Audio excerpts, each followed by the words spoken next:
Kuringana na murugamiri munene wa ugima wa mwiri wa muingi kaunti-ini no Samuel King'ori augite gitumi kinene gia kwambiriria mubango uyu ni kugeria kunyihanyihia ciiko cia andu aria mari thabari-ini gwitethia mikira-ini ya barabara.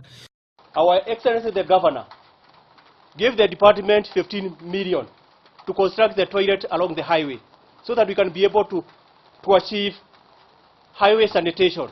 And I want to say that the first toilet is almost complete at a total junction, and we are looking forward so that we can be able to construct more.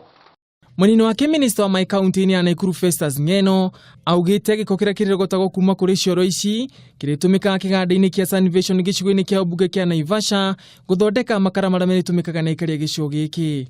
Naivasha has been a center, a hub for energy, for green energy, and again now on top of the geothermal which has been there before, now we have another source of green energy from Naivasha.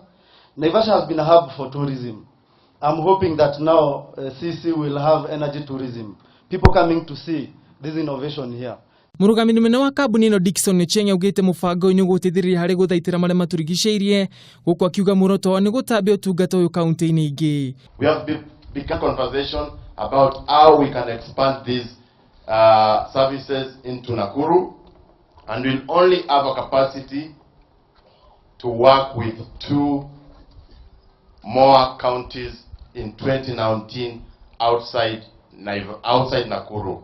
Imwe ciicigo iritanyitwo kugunika na mubango ni Kinungi, Kikope, Salga, Kifuja, Subuki umwe na Keringet. Handu-ini ha Kameme TV, njitagwo Ngugi wa Gatua.